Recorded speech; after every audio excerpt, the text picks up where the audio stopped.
நேயர்களுக்கு என் உள்ளம் கனிந்த பணிவான வணக்கங்கள். அன்பர்களே, இன்றைய தினம் பார்க்க இருப்பது ஒரு பெண்மணி அவர்களுடைய ஜாதகம். அந்த பெண்மணி அவர்களுக்கு திருமணம் நடந்து நல்ல பரஸ்பர ஒற்றுமையோடு குடும்பம் நடத்தி கொண்டிருக்கிறார். இருப்பினும் அவர்களுக்கு மாரக மரணத்திலிருந்து புத்தி நடத்தும் காலத்தில் பொருளாதார ரீதியான வீழ்ச்சி அடைய வேண்டும் என்பது விதிப்பயன். அந்த ஜாதகத்தை முதலாவதாக உங்கள் முன் எடுத்து வைக்கிறேன். அவர் பிறந்தது 5/12/1990 6:35 AM. பிறந்தது வேலூர் மாவட்டத்தில் காட்பாடியிலே பிறந்தவர். பிறந்த லக்னம் அவர்களுக்கு விருச்சக லக்னத்தில் பிறந்திருக்கிறார். ராசி பாருங்கள், அவர்களுக்கு மிதுன ராசி, புனர்பூச நட்சத்திரம், 7 வருடம் 4 மாதம் 26 நாட்கள் பிறக்கும் பொழுது ஜனன ஜாதகத்துடைய இருப்பு இருந்தது. லக்னத்தில் சூரியன் சுக்கிரன் விருச்சக லக்னத்தில், 2ஆம் பாவத்திலே புதனும் சனியும் தனுசு மனையில், 3ஆம் இடத்திலே ராகு, 7ஆம் பாவத்திலே செவ்வாய் தனித்து, 8ஆம் பாவத்திலே சந்திரன், 9ஆம் இடத்திலே குருவும் கேதுவும் அமரப்பட்டிருந்தது. அவர்கள் கடந்த மாதம் என்னை பார்க்க கரூர் சென்னை அலுவலகத்துக்கு வந்திருந்தார். அந்த பெண்மணி அவர்களுடைய ஜாதகத்தை எடுத்த உடனே இப்போ நடைமுறையில் புதன் திசையில் சந்திர புத்தி, பிறக்கும் பொழுது 7 வருடம் 4 மாதம், அது கிட்டத்தட்ட 8 வயசு வரலும் ஜனன ஜாதகத்துடைய குரு திசை இருப்பு.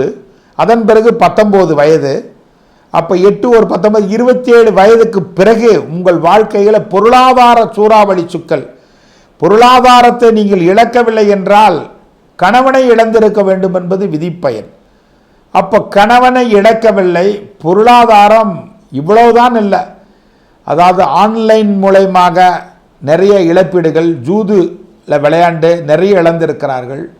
அதே போன்று ஷேர் மார்க்கெட்டில் போட்டு பணத்தை இழந்திருக்கிறார்கள். பெரிய தொழில் செய்கிறேன் அதை பண்ணுறேன்னு சொல்லி அவர் கணவன் பல கோடி ரூபாய் இழந்திருக்கிறார்கள். இதற்கெல்லாம் என்ன காரணம்? அப்போ அந்த கணவருக்கு ஜாதகம் இல்லை. மனைவியினுடைய ஸ்தானம் லக்னத்திற்கு 7ஆம் இடம்தான் கணவன் ஸ்தானம்.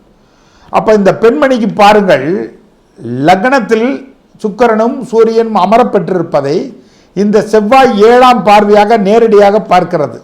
6குடையவன் 7இல் அமர்ந்தால் கடன் ரீதியாக, வம்பு வழக்கு ரீதியாக இல்லது கணவன் ரீதியாக தொல்லை அளிக்க வேண்டும். அப்போ பாருங்கள், இந்த பெண்மணிக்கு புதன் மகாதிசை. அப்போ 27 வயதுக்கு பிறகு இந்த புதன் நின்ற ஸ்தானத்திற்கு 12இல் சுக்கிரன் யோகாதிபதி மறைந்திருக்கிறார்.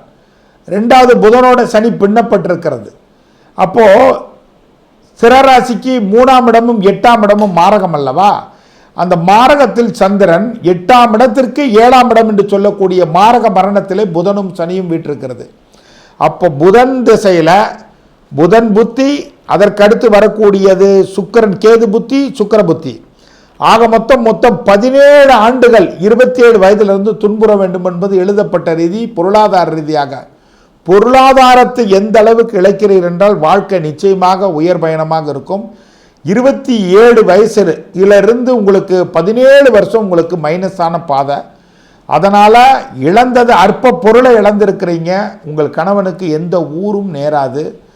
இந்த காலகட்டத்தில் இப்போ நடக்கிறது புதன் திசையில் சந்திர புத்தி.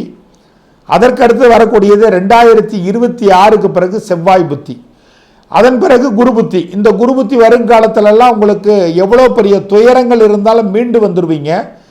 ஏன்னா இந்த லக்னத்திற்கு இந்த குரு பாக்கிய பாதகத்தில் அமரப்பெற்றிருந்தாலும் நடைமுறையில் நல்ல திசை வாய்க்கலை. அப்போது இந்த 17 வருஷ திசை உங்கள் வாழ்க்கையில் மைனஸ். அப்போ 27, அப்போ கிட்டத்தட்ட 44 வயசு வரையிலும் உங்களுக்கு பொருளாதார சிக்கல்கள் தான். மிகவும் கவனமாக நடந்து வரணும். அந்த தொழில் பண்ணுறேன் இந்த தொழில் பண்ணுறேன்னு இழந்துடாதீங்க. ஷேர் மார்க்கெட் பக்கம் போயிடாதீங்க. உங்கள் கணவர் அதை தொலைக்கிறேன் இது தொலைக்கிறேன்னு ஜூது வழியாக நிறைய தொலைச்சிட்டாரு. இன்னும் ஏராளமான செல்வங்களை நீங்கள் தொலைச்சிருவீங்க. கிட்டத்தட்ட 1 கோடி தொலைக்கலை, 2 கோடி தொலைக்கலை, 47 கோடி ரூபாயை தொலைச்சிருக்கிறாங்க.